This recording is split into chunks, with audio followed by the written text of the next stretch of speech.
Hello everyone, Thomas little ওয়ার্ল্ডে সবাইকে স্বাগতম। লাউ তো অনেকে খেয়েছেন। আজ দেখাবো আপনাদের লাউয়ের পাতা ভর্তার রেসিপি।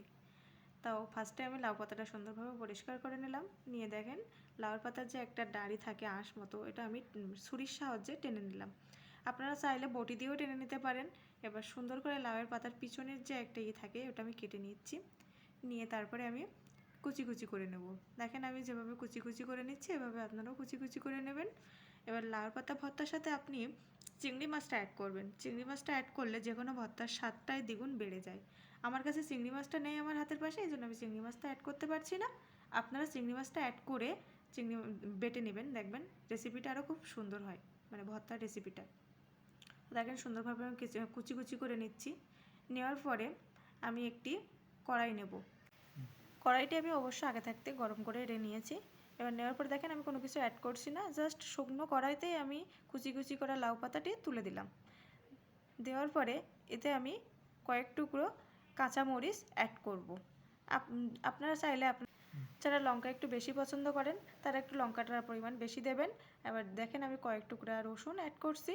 রসুনের পরিমাণটা বেশি দিলে ভালো হয়। আপনারা যারা রসুন পছন্দ করেন না তারা কম দিয়ে খেতে পারেন। তারপরে স্বাদ মতো লবণ দিয়ে দিচ্ছি।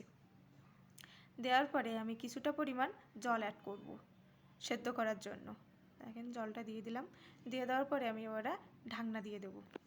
সেদ্ধ করে একটু নাড়াচাড়া করার পরে আমি ঢাকনা দিয়ে দেবো। এটা সেদ্ধটা ভালো হবে। দেখেন দিয়ে দিচ্ছি।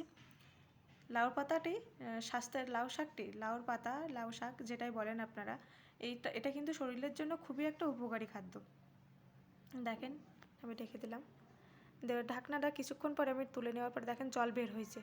জলটা বের হওয়ার পরে আমি একটু নাড়াচাড়া করে নেব শুকনো ঝরিয়ে নেওয়ার জন্য, জলটা ঝরিয়ে নেওয়ার জন্য। দেখেন আমি নাড়াচাড়া করার পরে জলটা ঝরিয়ে নিয়েছি। নেওয়ার পরে আমি একটি আলাদা পাত্রে তুলে নেব বেটে নেওয়ার জন্য। আমি শিলনোড়ায় বেটে নিচ্ছি। আপনারা চাইলে মিক্সি ব্যবহার করতে পারেন। আমার মনে হয় মিক্সিতে বাটাটা ততটা স্বাদ আসে না, আর শিলনোড়ায় বাটলে যে কোনো জিনিসের স্বাদটাই বেড়ে যায়। দেখেন আমি এখানে শিলনোড়ায় সুন্দরভাবে বেটে নিচ্ছি। দেখতে থাকেন। বাটাটা যত সুন্দর হবে টেস্টটা তত ভালো হবে। এবার এটি আমি আরেকটা পাত্রে তুলে নিলাম।